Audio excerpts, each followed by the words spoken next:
네, 반갑습니다.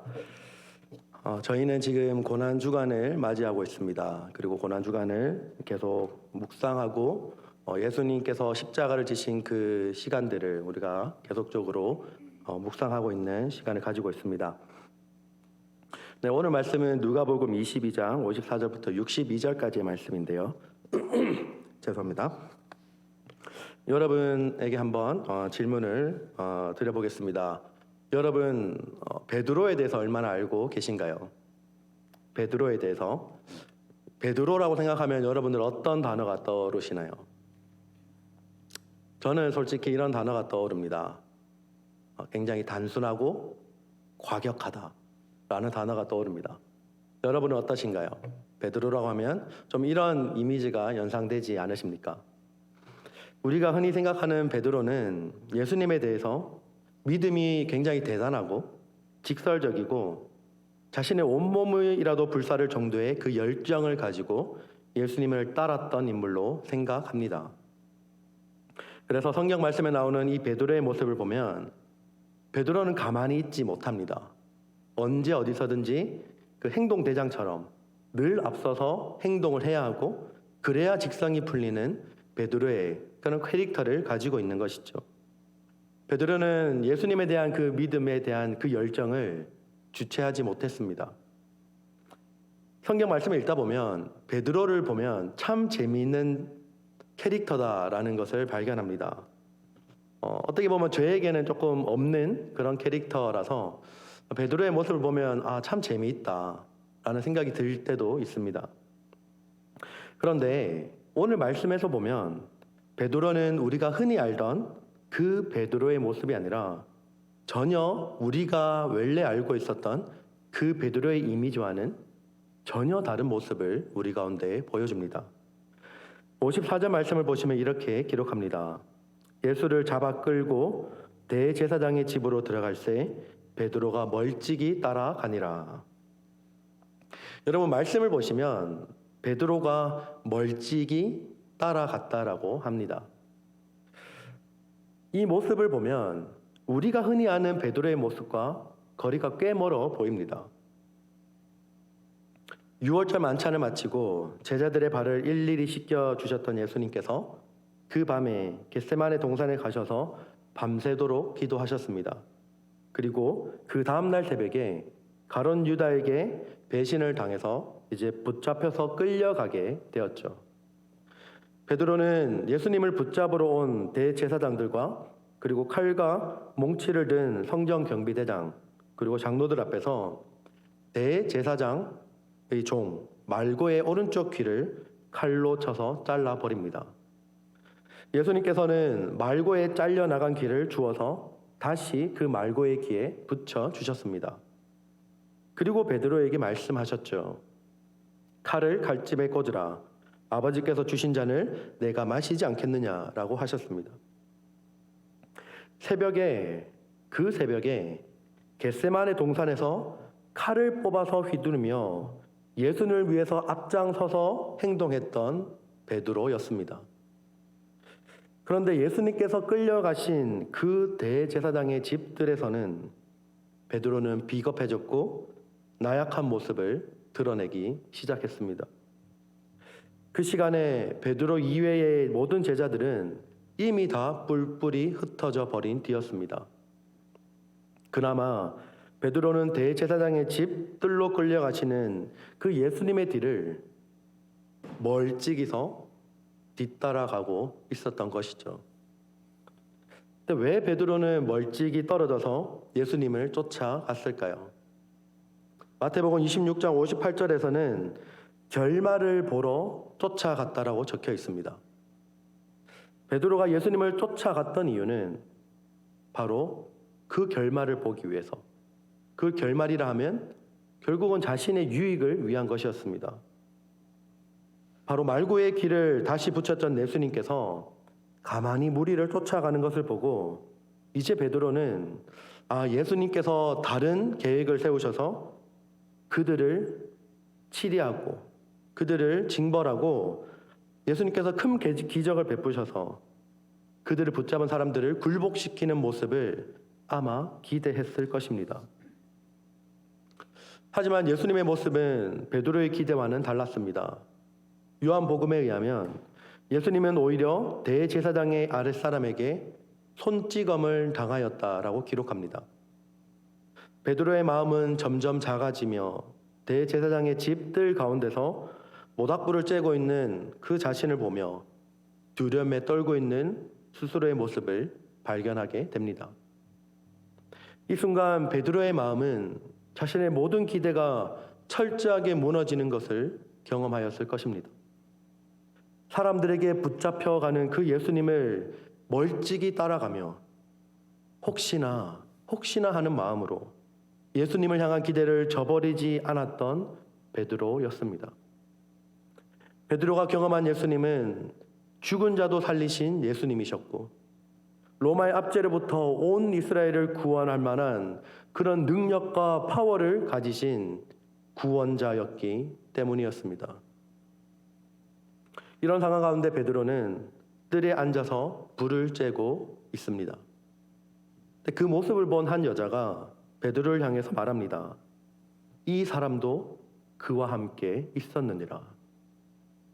그에 대해 베드로는 이 여자의 말을 부인하면서 내가 저를 알지 못하노라 라고 말하였습니다. 개역 한글 성경에서는 내가 저를 알지 못한다 라고 기록하는데 개역 개정 성경에서는 내가 그를 알지 못하노라 라고 기록합니다. 베드로는 이 여자의 말을 부인하였을 뿐만 아니라 오히려 더 나아가서 내가 그를 알지조차 못한다 라고 말하고 있는 것이죠. 그 뒤에 다른 사람이 보고 베드로에게 너도 그 당이다 라고 말하자 베드로는 자신은 아니다 라고 표현합니다. 그리고는 이제 1시간의 시간이 지났습니다. 두 번째 부인을 한 후에 1시간의 가량의 시간이 지난 후에 또 한 사람이 베드로에게 찾아옵니다. 그리고 베드로에게 너는 갈릴리 사람이고 예수와 함께 있었던 자다라고 베드로에게 말하였습니다. 베드로는 여기에서도 그렇게 말하는 사람에게 내가 너의 하는 말을 알지 못한다라고 말하면서 예수님과 함께 있었던 것조차 부인하기 시작합니다. 이렇게 베드로는 굉장히 강력한 어조로 예수님을 전혀 알지 못하고 예수님과 함께 있지조차 않았다라고 강력하게 예수님을 부인하고 있습니다.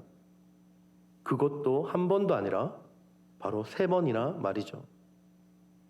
이후에 닭이 울고 이어지는 61절 말씀에서 이렇게 기록합니다. 주께서 돌이켜 베드로를 보시니 베드로가 주의 말씀 곧 오늘 닭 울기 전에 내가 3번 나를 부인하리라 하심이 생각나서 라고 기록하죠. 말씀을 보시면 주께서 돌이켜 라고 기록합니다. 예수님께서 돌이켜서 베드로를 먼저 보셨습니다. 여러분, 이때 베드로의 심정이 어떠했을까요? 3번이나 예수님을 부인한 그 직후에 닭이 울고 그리고는 예수님이 자신을 바라보고 있습니다. 예수님과 함께 동고동락했던 그리고 자신의 모든 것을 버리고 자신의 어부였던 그 직업조차 그물조차 다 내팽개쳐두고 주님을 따랐던 그리고 예수님의 그 모든 기적을 경험하고 옆에서 가장 가까이 지켜보았던 그 베드로가 주님을 부인하고 그 직후에 예수님께서 자신을 바라보았습니다. 여러분, 베드로는 어떤 마음이었을까요? 주님이 돌이켜보았을 때 베드로는 아마 심장이 멎을 정도로 놀라지 않았을까요? 그리고 예수님께서 베드로를 바라보셨을 때 예수님께서는 어떤 눈빛으로 베드로를 바라보셨을까요? 예수님께서는 베드로에게 베드로야, 그래, 내가 너 그럴 줄 알았다. 너가 그렇게 자신 있게 나를 배신하지 않고 어느 곳에서든지 나를 따라오겠다고 하였지만 봐라, 결국 너는 무너졌구나. 나를 모른다고 하며 역정을 내며 너만 살기를 바라는 너의 모습을 봐라. 이러한 마음으로 예수님께서 베드로를 바라보셨을까요? 아닙니다. 예수님께서는 베드로를 책망하는 눈빛으로 바라보신 것이 아니라 베드로를 향해 사랑과 연민에 가득 찬 눈빛으로 쳐다보셨습니다. 왜냐하면 예수님께서는 이미 베드로가 3번 닭 울기 전에 자신을 부인할 것을 알고 계셨고 베드로에게 이미 말씀하셨기 때문입니다. 누가복음 22장 31절과 34절 말씀에 이렇게 기록합니다. 시몬아 시몬아 보라 사단이 밀 까부르듯 하려고 너희를 청구하였으나 그러나 내가 너를 위하여 내 믿음이 떨어지지 않기를 기도하였노니 너는 돌이킨 후에 내 형제를 굳게 하라. 저가 말하되 주여 내가 주와 함께 오게도 죽는데도 가기를 준비하였나이다. 가라사대 베드로야 내가 내게 말하노니 오늘 닭 울기 전에 내가 3번 나를 모른다고 부인하리라 하시니라 라고 기록합니다. 예수님께서 호기롭게 자신은 이제 주님과 함께 오게도 함께 가고 예수님이 죽는 데 간다면 나도 동일하게 그 죽는 데에 따라가겠습니다. 저는 그런 준비가 되어 있습니다. 라고 말하는 베드로에게 아니다 베드로야. 너는 닭 울기 전에 3번 나를 모른다고 부인할 것이다. 라고 말씀을 하셨습니다.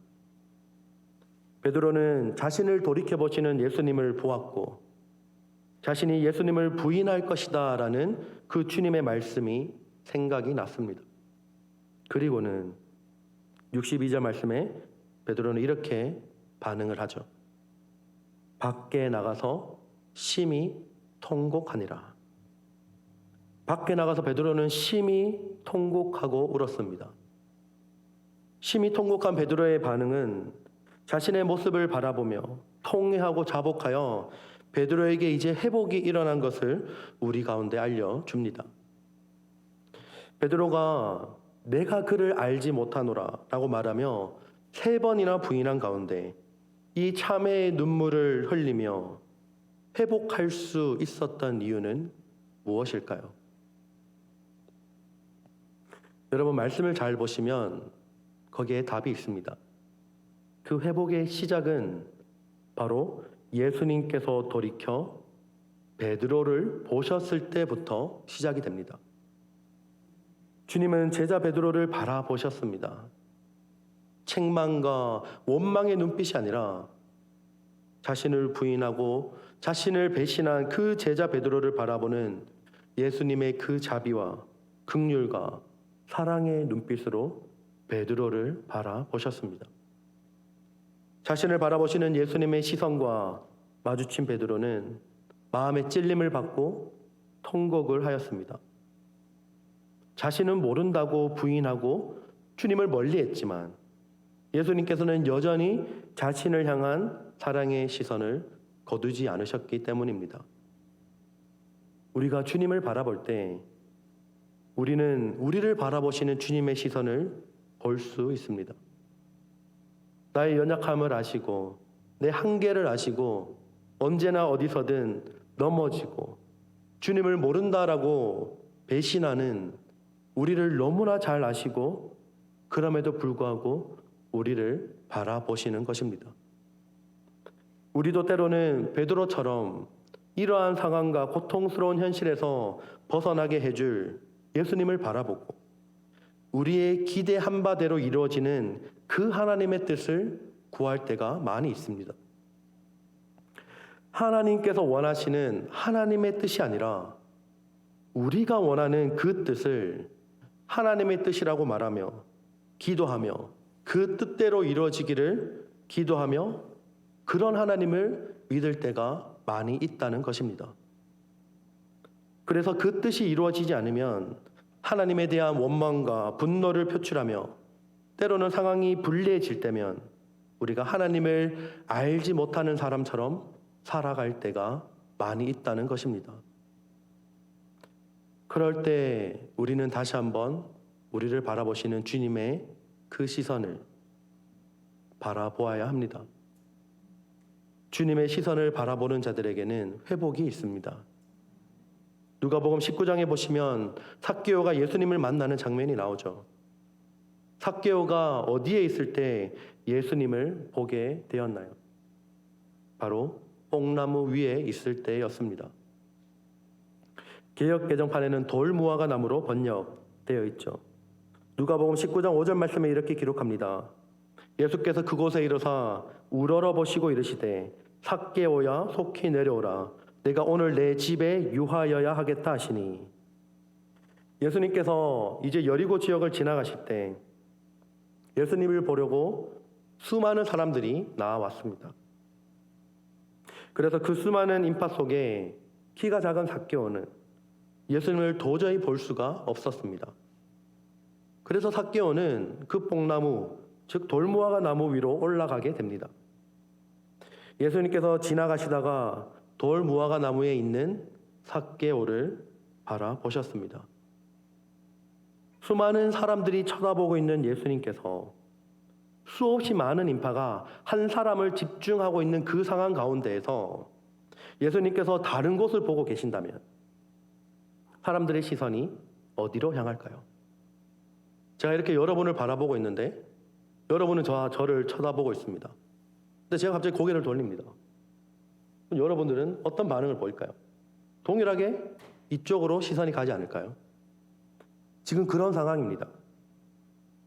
당연히 예수님께서 바라보고 계시는 그곳으로 사람들의 시선이 옮겨지게 되는 것이죠.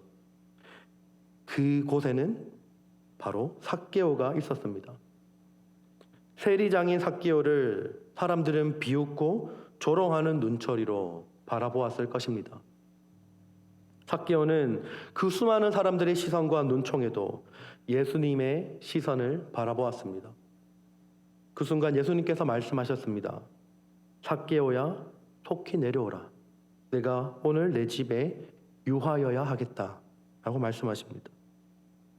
여러분, 말씀을 잘 보시면 예수님께서 뭐라고 하냐면 삭개오야 라고 이름을 불러주십니다. 여러분, 삭개오라는 이름의 의미를 알고 계시나요? 삭개오에 어떤 의미가 담겨 있는지 아시나요? 이 삭개오는 의로운, 순수함이라는 뜻을 가지고 있습니다. 하지만 삭개오는 어떤 사람이었나요? 바로 세리장이었죠. 로마 정부에 붙어서 국민들의 세금을 받아서 로마 정부에 바치는 세리장이었습니다. 사람들은 삭개오라는 이름 대신에 그를 향해서 이 매국노, 이 사기꾼이라는 등의 많은 별명으로 아마 그를 불렀을 것입니다. 그런데 삭개오가 예수님의 시선을 바라보는 그 순간 예수님께서 바로 삭개오의 이름을 불러주신 것입니다.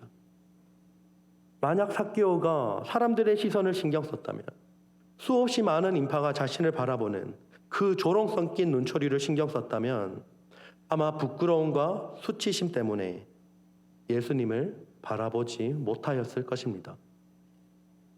그리고 삭개오는 일생일대의 기회를 놓치게 되었을 것입니다. 여러분, 우리 가운데 회복이 일어나는 것은 그 시작점은 바로 주님의 시선을 바라볼 때입니다. 다시 주님을 바라볼 때 우리 가운데 회복이 일어나게 됩니다. 베드로가 자신을 바라보시는 주님과 그 시선이 마주쳤을 때 베드로에게는 주님의 말씀이 생각나게 됩니다. 자신이 닭 울기 전에 예수님을 3번 부인하리라는 그 말씀이 베드로에게 생각이 났습니다. 여러분, 베드로에게 회복이 일어났던 두 번째 이유는 바로 주님을 바라보았을 때 그 주님의 말씀이 생각났기 때문입니다. 그것이 내 마음을 찌르고 내 마음을 불편하게 하는 말씀일지라도 주님의 말씀이 내 안에 들어올 때 우리 가운데 회복이 일어나는 것입니다. 세상이 나에게 하는 말이 아니라 사람들이 나에게 하는 수없이 많은 위로의 말이나 좋은 말로 인해서, 사람들의 말로 인해서 우리 가운데 회복이 일어나는 것이 아닙니다. 우리 가운데 진정한 회복은 바로 하나님의 말씀이 내 안에 들어올 때, 그때 진정한 회복이 일어나게 되는 것입니다. 히브리서 4장 12절 말씀에 이렇게 기록하죠.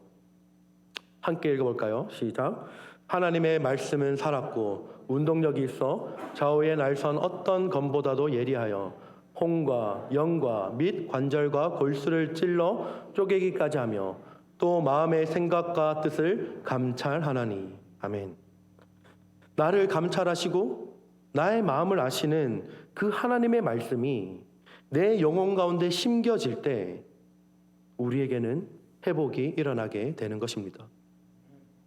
베드로가 주님을 멀찍이 따라가고 주님을 모른다고 3번이나 부인하여 닭 우는 소리를 듣고서야 통곡하여 울던 그날, 예수님께서는 홀로 붙잡혀 그렇게 고난을 당하시고 옷을 벗겨 제비 뽑는 무리들 가운데 온갖 조롱을 다 당하셔야 했습니다.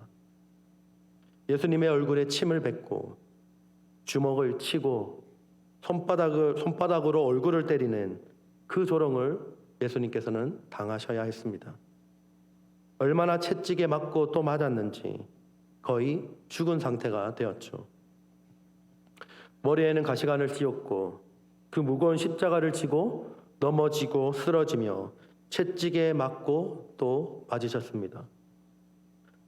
끌려서 나온 구레네 사람 시몬이 십자가를 대신 져주지 않았다면 아마 예수님께서 혼자 힘으로 더 이상 한 발자국도 앞으로 나가지 못했을 것입니다.